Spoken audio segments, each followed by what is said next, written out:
Hey guys, this is Nique and Ress, and today we are discussing why your friends are not your therapists.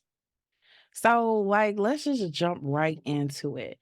Your best friend, they did sign up to be there for you, to talk you through your tough times, to be there for your highs, to be there for your lows, to get you, to be the person that you just feel I can be myself 100% around. They did sign up for that.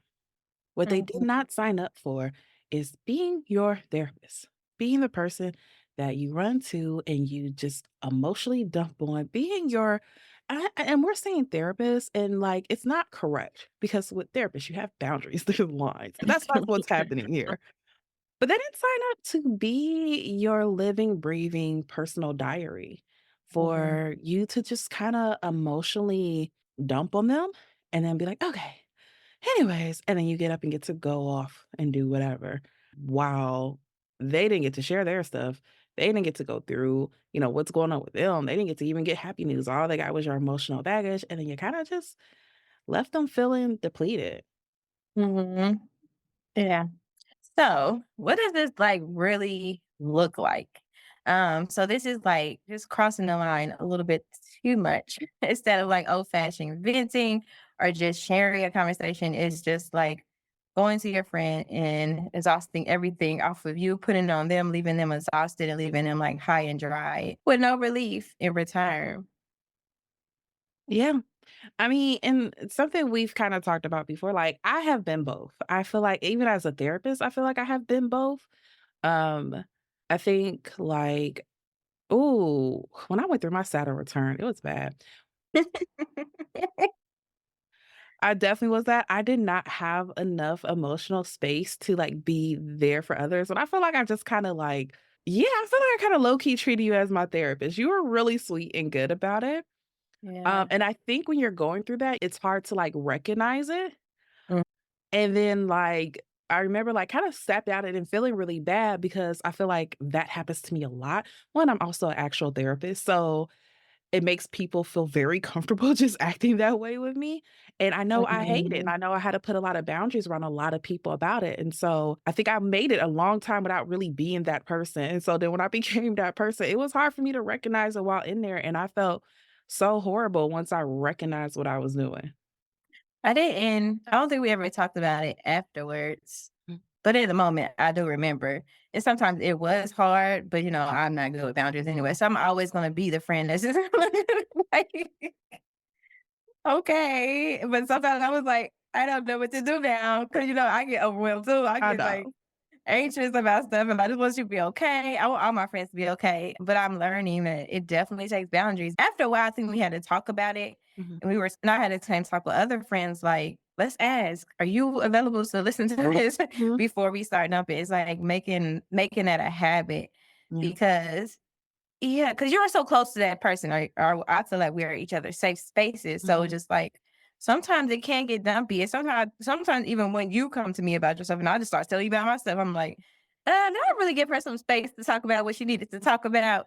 So it is hard sometimes to, like, have that balance, but it is definitely something to consider, and I think even more, like, with me and you that were social workers, we're mhm. getting dumped on every day, every day in different ways. So it's just like you don't want that from your friend as well. So it's putting up those boundaries as well and having these talks. Yeah. Yeah. And I think when we're talking about it, it's like, okay, but aren't you supposed to share with your friends? Aren't you supposed to? You are, but like also like I think about you never really watched Sex in the City, right? And I seen like the movie, but I don't remember. Yeah, I don't remember Okay. like. There was an episode where Carrie broke up with Mr. Big and she is like talking to her friends at lunch and all of them have this glazed over look and she just does not notice. And she just keeps talking about this man, talking about this man. And like I think before they came to lunch, it was like a montage of like them doing stuff with her and all she is talking about this man. And talk about Mm, like, you know how you talk when you break up. You're like, you know what? I actually made him better. You know what? She was like doing that. And when she finally got done talking, like, at this lunch, they all looked at her and they're like, "Hey, so we had a conversation. We think you need therapy." And her whole thing was like, "I don't need therapy. I have you guys." And one of the girls, I can't remember exactly, but like was like, "Yeah, we're not professionals. It's the blind leading the blind." And honestly, we're sick of it. And I think when we're talking about when we're trying to figure out what the line is like one, I definitely think when your friends are, like, starting to get that glaze over thing, when it feels like every time we meet, it is to help you. Every time we talk, Mhm, it is on your problems. mhm, Every time we are interacting, it is just the you show. You could tell people are getting bored with you. You see the glazed over looks, you hear the sigh. I think it's crossing a line when it's your need to share or communicate crosses a boundary in which you're no longer taking into consideration if this person has emotional room to deal with your mhm. stuff. Yeah, and that's why I feel like, yeah, definitely have to do the check-ins, but I feel like as a friend, like, when you're in that space, sometimes you don't think about it because just, "I just need to get it out. I just need Yeah. to get it out." But it's like, afterwards, it's like, "Dang, I should have thought about that. I should have asked, was she able to carry this conversation?" So that I think that's, like, the hardest part of it out, yeah. Yeah. And I think on the other side, when you are the friend that's the one getting dumped on, like asking yourself, do I have this? Am I exhausted of this? And recognizing when you do need to have that talk, recognizing when you do have to be like, girl, I too am getting played behind the scenes. I don't know what to tell you. Like, Mhm, I'm also with a man mhm. I don't need to be with. I Yeah. don't know what you expect from me. Like, when do you need to have that conversation? It don't have to be that. It can just be like, "Sweetie, I should figure out how I'm paying my car note. I don't have time to talk to you right now about this, okay? I have other I'm things never going that on." hard, but I don't think I'd say, like, I'm not expert because a lot of my friends are married or I'm like, "Well, I ain't never been married, so I don't have married advice. So I don't really know what to give. I can listen, but that's about all." So it's like, I don't really have the advice to get. So what are we gonna do for our next step? That's why I always say the next step. What is the next step gonna be? I be acting like you, like, "Okay, we gotta get to the next step now," because because I don't know what to do. I have exhausted all my opinions. What is our next step? Yeah. Yeah, And I I always mean, sit there too. look, and you know me, I'm so quick. Like, one of my big pet peeves, and this is where I put up my boundaries, is like, don't come to me advice and then don't take the advice, and then what I say happens and it fails, and then you come back for me for advice, and I'll give you a second time, and then you don't take the advice, and then exactly what I say happens, and then it fails, and then you come back, "No. What do you think now? You don't listen." Yeah, that's why I And I don't get take that. very blunt. I already know. That's why I'm like, if I ain't take that, if I ain't do it, we ain't having this conversation right now because it ain't no use. It ain't no use. Yeah. So, we're all friends on the podcast, but, like, me and Nique are best friends, and it's so funny because like, just last week, me and Nique had to have a conversation with each other, and we had to say, because Nique hold on, first of all, because Nique is known for this. Nique is freaking known for this. Not telling us the full story of things. Not telling us the full story, and then later, the rest of the story come out, and I'm like, that detailed the last time you asked me for advice or last time we were talking about this. And so last week we had to have Nique was down here visiting and she stayed with me for a couple of days. And we had to have a conversation. And I was like, hey, so let's promise to like start telling each other the truth. And Nick was like, what you mean? I was like, the whole truth. And we're like, oh, okay. And it wasn't just you. It wasn't just you. There were some things I had not been saying. In my Mhm. defense, though, I have always operated like that. I have always operated Yeah. on like, you will know what I will tell you. And I've been very truthful. But I But think I kind of was, I no, kinda that way too. You will find out stuff, you be like, "I did not know that." you at least used to purposely hide certain details. I can give you exact examples of like me just being like, now wait, and you're like, I wasn't ready to tell you that part. Oh, yeah, yeah, that's true, that's true. That's true. Me, I would just be like, hey, I'm doing some stuff with some people I don't need to do this stuff with. Okay. I'm like, what? Mhm. I I'll don't tell wanna y'all talk about that later. Yeah. right. Even today, I sent you a message where I was like, there's some stuff going on. I can't go into full detail. This is the part I will tell you. I'll tell you as other things fall into place, I will tell you the other part. Mhm. I'm very upfront about the fact that information is missing. You are, But yeah. having those conversations and doing those check-ins with your friends, of like, "Hey, girl, I can't handle this right now. I don't have the emotional space and capacity." And we've talked about this on the podcast multiple times. Like, that is a word, that is a phrase all of us use with each Mhm. other, with other people, of just like, "Hey, girl, do you have no especially when I know, at least for me, when I know I need a vent, I'll start it off with like, "Girl, I need a vent. Do you have the emotional capacity to handle Yeah. that?" Yeah. Especially if you just know your friend's currently going through something at the time as well. It's Yeah. like, just ask. Just ask. Yeah. It's a help with the longevity of the friendship. Yes. So, why aren't your friends your therapist? Basically, because there's no training involved. We're here just to, like, kick it, have margaritas, go out and dance. After we had a breakup, or we stop talking to our situationship. We're not here to be like, oh, this is what you do, and this is how you get there, and this is how you cope with that. Because we're not licensed to do so. So it's just like harder for us to take on those things where we're like, okay, just block him, sis. Why are we still talking about him? Like, it's like the blind leading the blind. So Mhm. it's not really helping. It helps for the moment, but to get to the next level or to grow, it's definitely time for a therapist, whether rather than your best friend. And it's just harder when we try to take on your stuff, our stuff, everybody's stuff. And it's like your best friend might need a therapist too. Mhm. So yeah.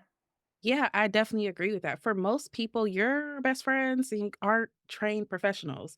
They aren't going to sit you down, look at your patterns, point them out, help you gently recognize where you are self sabotaging, where you are falling Yeah. into negative patterns, what things you need to change and how to change them. Like Nick said, a lot of times it's like, "Girl, fuck him. Let's get some margaritas." And it's like, is that helpful? Sometimes, yeah. Mhm. But there becomes a certain point where like you need additional help. And by putting that off and trying to put it on people who are not trained for that, it is very emotionally draining. I myself am in mental health field, and I can't tell y'all how many trainings, free trainings, I get sent to my email a year about for therapists learning how to do better self-care and maintenance. Because even though we are professionally trained on how not to take this stuff home, it's still really hard. I get an Yeah. email Yeah. like at least twice a week, like, "Hey, here's a self-care training on how to not burn out and take home your client's stuff." And if professionals need that reminder, your friends who probably aren't professionals, it's happening to them too, except for they haven't been trained how to handle this. They haven't been Mhm. trained how to unload the information they have with you, leave it right there for when you guys come back, but walk away feeling light and free. Yeah. I agree. I agree. But then on another note, I think like if you and your friends both have like went to therapy, it's not I don't feel like it'll be as much dumping. Like I could check in like I think I'm handling it this way. And then I start throwing out terms or am I doing this? You like, yes, this is what you're doing because this is every friend don't know how to do that. But I'm just saying Your like best friend is also a therapist though. I know, that's the difference. I guess that we're both social workers, and I'm like and I started, like, learn I just started learning more about Mhm. myself from, like, when we first started, Yeah.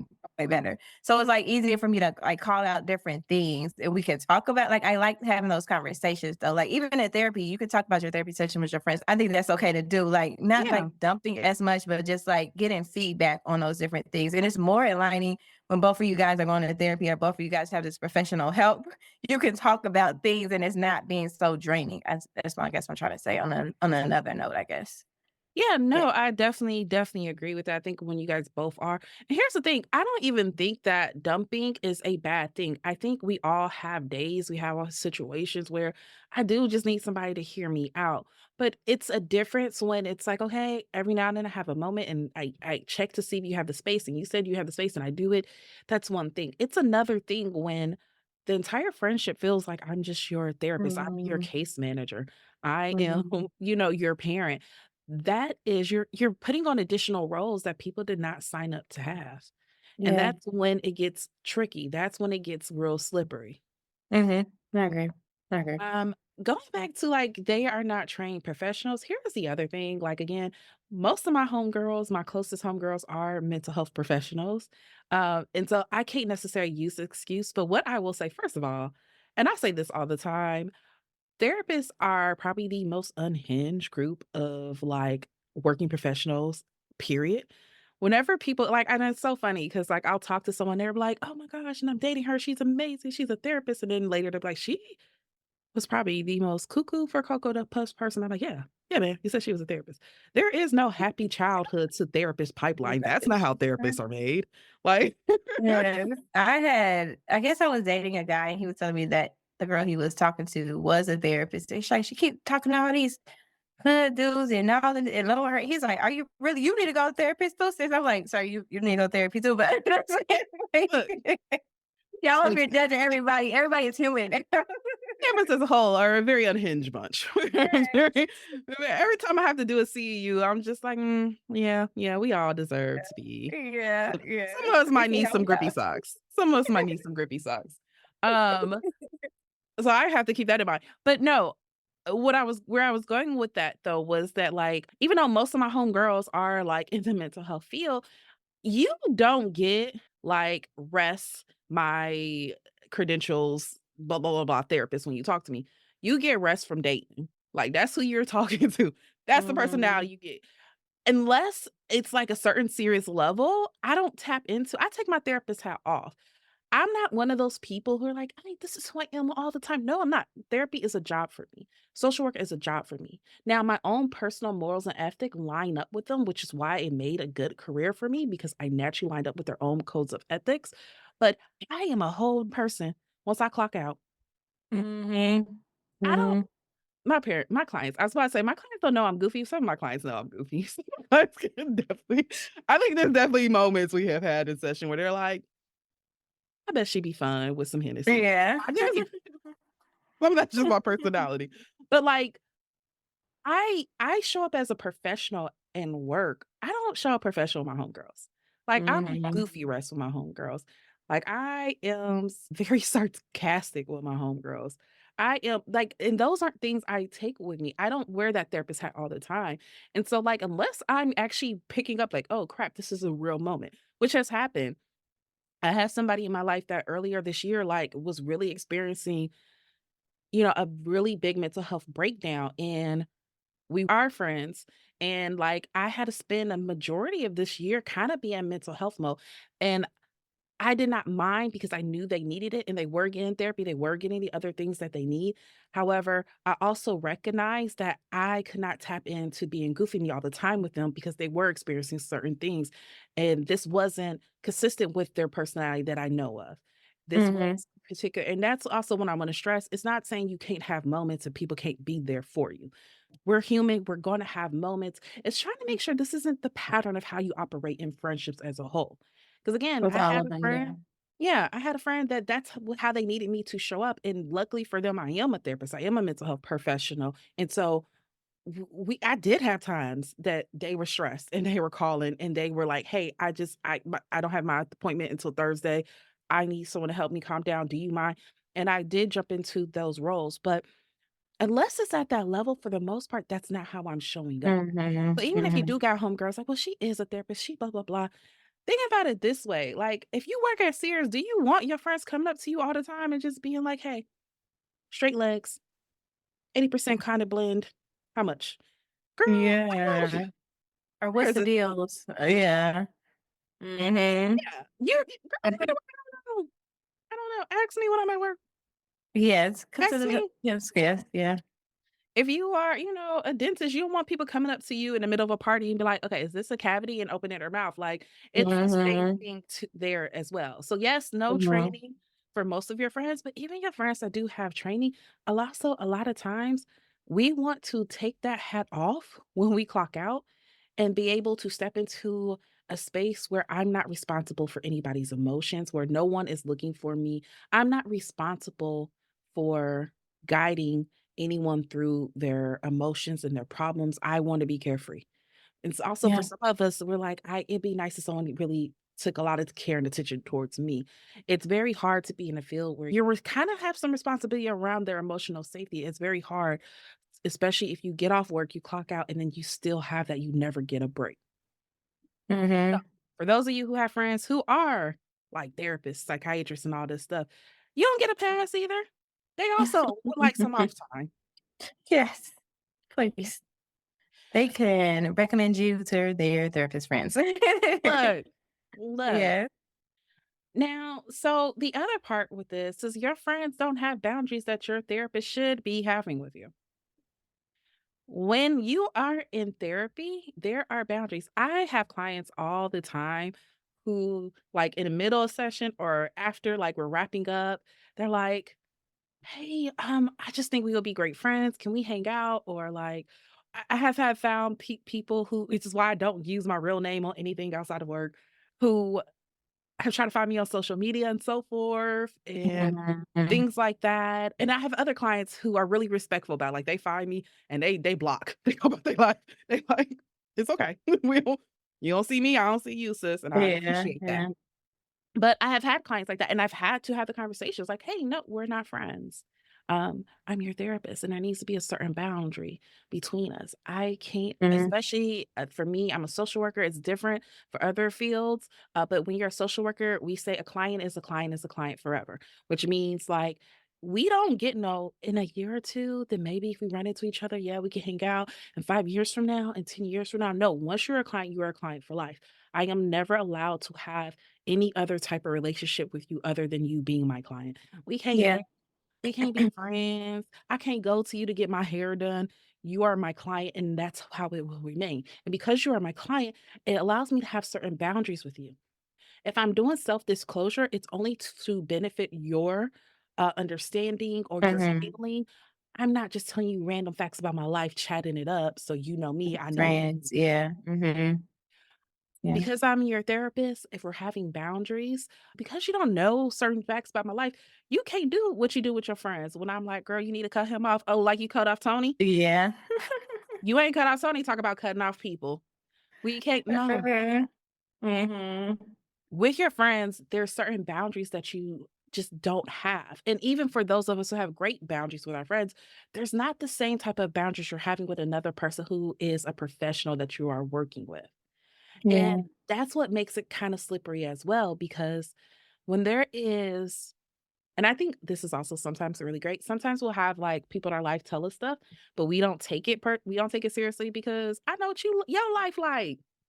I feel like you biased. And then in here Mm. comes this professional who has heard nothing but the things I myself has said, and they say the same thing that I have this pattern. I gotta be like, oh, hmm, Is yeah, it might be. She might be onto something. you Yeah. might be on to something. Now, It's not easier to take everybody. it. Yeah. There's some of those people who's like, "It's a conspiracy, y'all, against me. You don't really know me.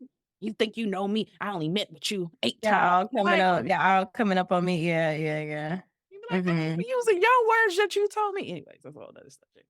But yeah, with therapists, there's certain boundaries that you typically don't have in friendships.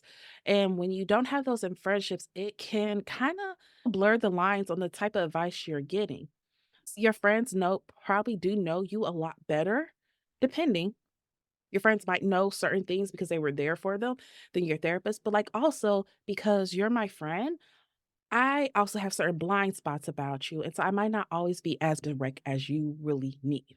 Need. Yeah, yeah, yeah. Where the therapist can help you see things that your friend may be too scared to say because they do care about you. So that is definitely a thing as Mhm. well. Yeah. We posted a Yeah. meme the other day that was like, I my favorite thing is to say, "You ain't wrong, friend." And it was like, "And my friends be wrong as hell." That is a thing. It That is is. a It thing. is. Yes. To hype your friend up, you be like, "Yes, friend, whole life, wrap up." Anyways, and your therapist might be like, "Yeah, that's a part of the bipolar disorder I was telling you about." You know? Like, hypersexuality. Your brain Yes. ain't thinking that. You, because your friend's not trained to think that. Have fun, right? Yeah.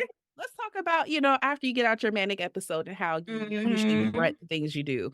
Yeah, so let's talk about some skills we can put in there. Your friends Yeah. aren't doing Yeah. that. But Mhm. also, like, going back to that blind spot, I know with me, something I struggle with that I really recognized earlier this year is, like, when I really love people, um, which I'm sure goes into my avoidant tendencies why I don't like loving people. Anyways, that's a whole other topic. Yeah. But when I love people, I really, really love people, and I really, really love them hard, and I take loving them hard very, very seriously, and because of that, I get blind spots. Um, I had this friend who was very, very close to me, loved dearly, still love them. I have to love them from afar now. I think about them all the time, but, like, I had a blind spot with them. This person I it was a field I was in. I was not doing therapy at this time, but I was in a particular field, and this person, like, was doing things that were in this field that I was helping other people not do. I was helping other people not get into, and they were doing this. And here's the thing, they actually gave me lots of hints that they were doing this. They didn't tell me, they definitely were purposely trying to hide it from me.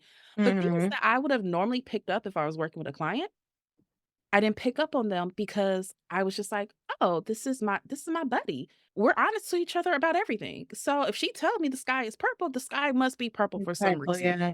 Mhm. And I remember, like, really when I had to walk away in that friendship, it really, really hurt me because, 1, I felt so stupid. I felt so stupid because, 1, I really pride myself on being able to pick up on stuff about people and really being able to be like, nah, that's some shifty energy." And so I felt really stupid that this person had got past me, and I had to recognize, though, like, because I love them, I just did not look at the clues the Mhm. way I normally would. And I'm a very suspicious person. I love looking into stuff. I'm always like, "I don't trust that. Let me double check." But when it But comes to, like, loving that person or being really close, yeah, sometimes you might mhm. not yeah, yeah. Mhm. Yeah. So boundaries, you also, because again, the people who love you, they might have emotional blind spots that make it hard for them to have those same type of boundaries with you. Your homegirl is going to be like, "Yeah, girl, let's party, let's turn up. Woo, woo, F him. We gonna go out, we gonna have a good night." Your therapist, as you're telling that story, go, "Huh, I noticed that's the fifth time you mentioned you drinking that week, heavily, Mhm. excessively. I'm a little concerned about Mhm. that. Are we Yeah. coping with alcohol?" Your homegirls more than likely ain't really picking up on that, at least not Mhm. initially. Yeah, yeah, yeah. Until it gets too much or they can think it in their head like, "Oh, she's changed," but sometimes they don't. They don't say much to you. So it's just like I don't know if that makes them a good or bad friend, but a therapist will definitely if you open up and tell them, they can tell you like, that's not good. That's a red flag for yourself. Like, let's fix this. So what do we need to get this under control?" Whereas a friend might not know, or they might not know how to express it to you, or they might not want to mess up the friendship or feel like they're disrespecting you. So it definitely all comes to boundaries and I guess knowledge as well. Yeah. Yeah.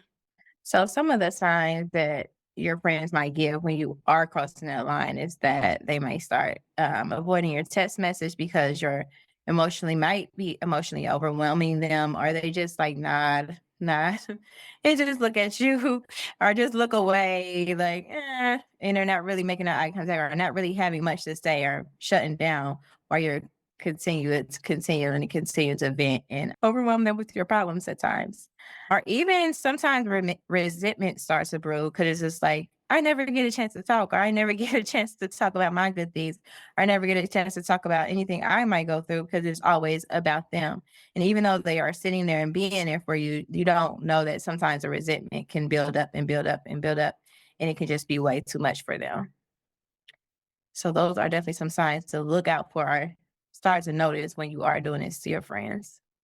So how do you become a better friend? How do you stop this from happening? I think one of the things is, again, as we've been talking about, diversify your emotional investment, meaning don't just keep going to your friends to do all of your emotional dumping.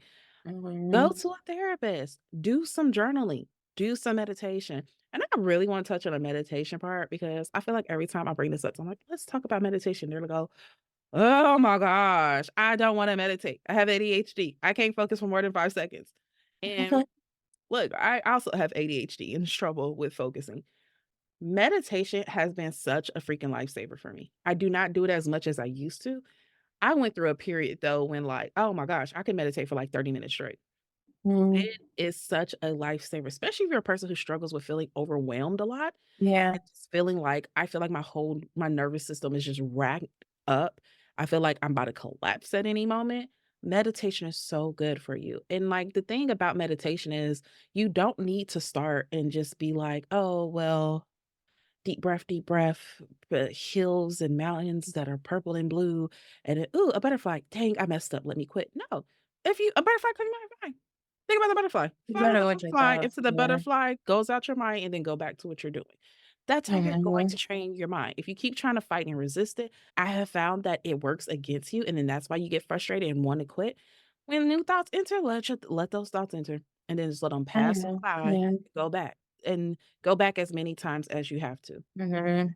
I used to meditate, like, not when I haven't done it in a while, but when I did and I actually did it right, I was like, "Oh, that's what it Mhm, mean," 'cause it definitely, like, it does zone me out, but it's, like, in a whole other relaxing place. I don't even know where this place is. Like, I was like, "Oh," like, when I felt it, like, "Oh, that's meditation." Like, I didn't know it felt so relaxing. And then it's just like a whole different world, a whole different calmness. I mean, I mhm, probably shouldn't have been meditating when I was in a tub, but it definitely was like made me so like calm and like, mhm, oh, that's what it feels like. But I have to do guided meditation. I can't do anything but that. mhm. But it definitely helped. Like I was just listening to what you're saying, getting deeper and deeper and deeper. And then I was like, then it was just music, and I'm just all over the place, really feeling this meditation. It really did calm me down. So if you do it right or allow yourself to want to do it right, I don't know. I don't even know how you can make yourself do it right. But at that point, I just really needed some relief Yeah, from the stressors and everything that was going on.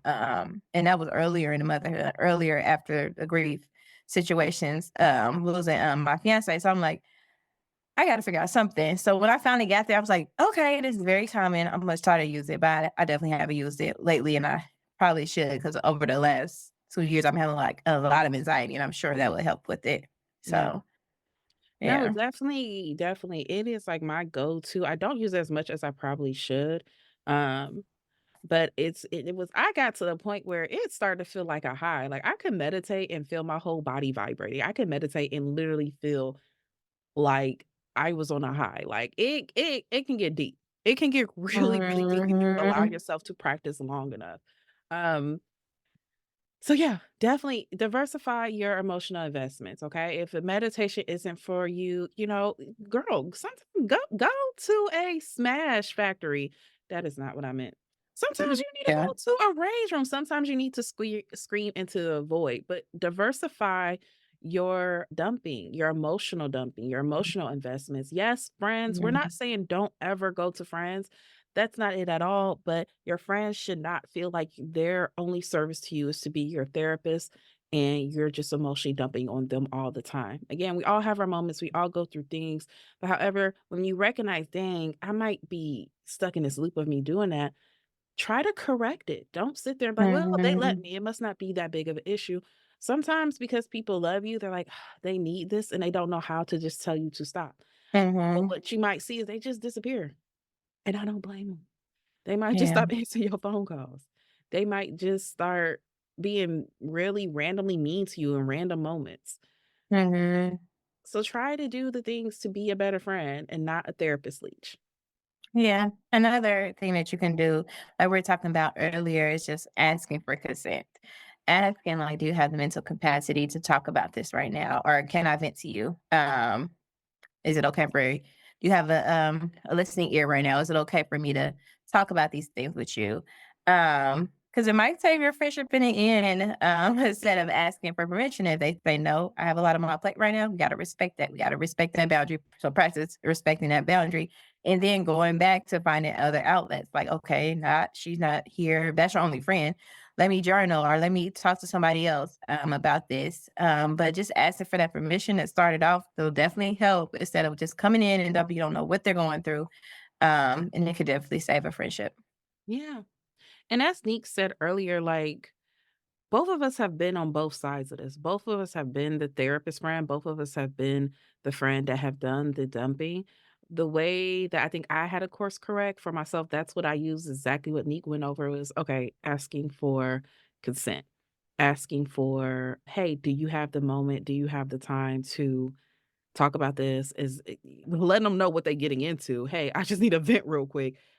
You Mhm. have the emotional capacity. I think the way that you had course corrected, and you talked a little bit about it earlier, was okay, learning to be a giver too, recognizing that, okay, friendships are two ways. And then, okay, I feel like I'm talking about myself a lot. I feel like I'm not addressing them.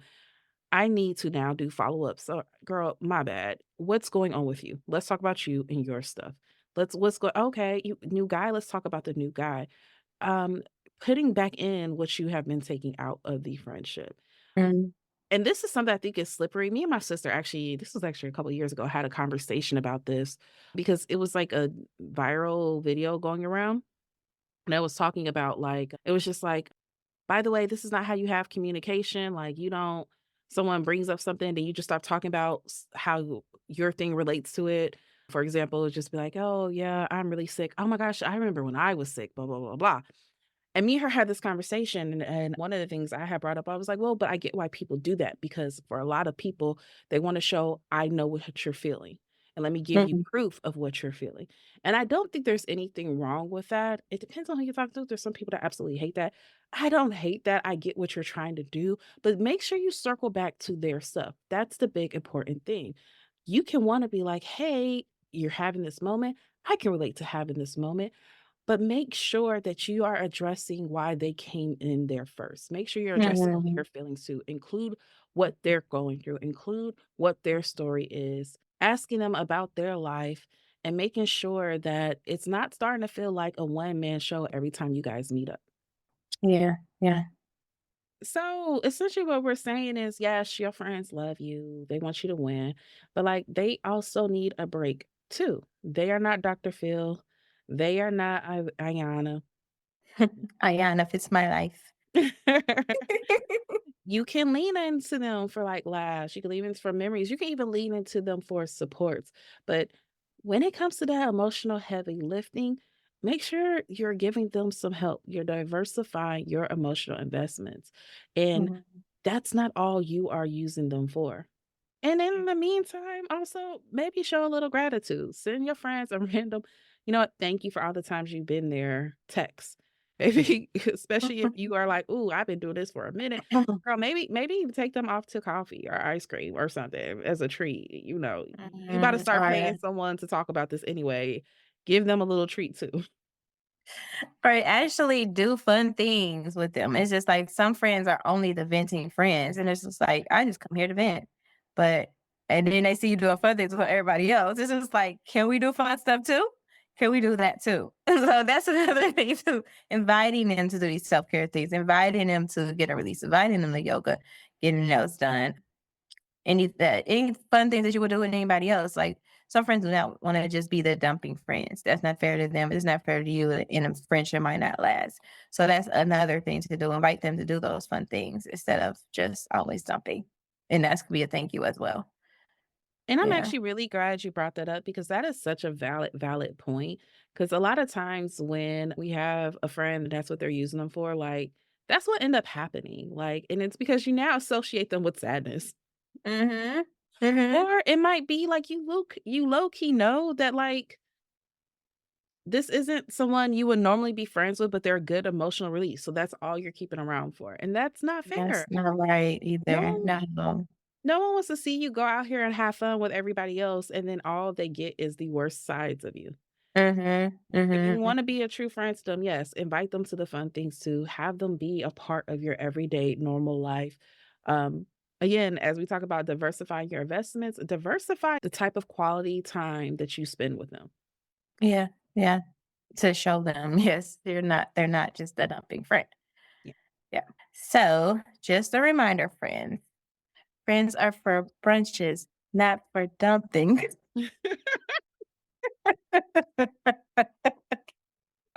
Good job. You did so good. I'm so proud. No, really. I'm sorry. Friends are for dumping. Friends are for brunches, not for breakdowns. And if you are that friend, don't worry. We all have that. We all been there. We all done that. But maybe next time before coming to visit your friend, maybe book that therapy section first. And maybe you guys can talk about how that went instead of coming to them with all your problems. So this is something that we should think about going forth with our friends. That's good job. Good job, best friend. I love you so much. Uh, you guys are probably gonna hear this and be like, "I don't know why they're laughing," because I don't have a non-laughing one now. So I'm thank you for sorry. just know, both of us need to sleep more before we record this episode. Um, I hope you guys love it though. but that's all we have for today's episode. We hope you guys enjoy. We'll have a new episode for you guys out next Sunday. We ask that you guys follow us on Instagram at She Wolf Alchemy and follow us on TikTok. TikTok still refuses to show our videos to anyone, but Mm. We keep posting. So follow us on TikTok at She Without the Me Podcast. Make sure to like, leave a review wherever you are listening. Leave us a review with some words. And other than that, guys, you'll hear the sound of our voice next week. Bye. Hey.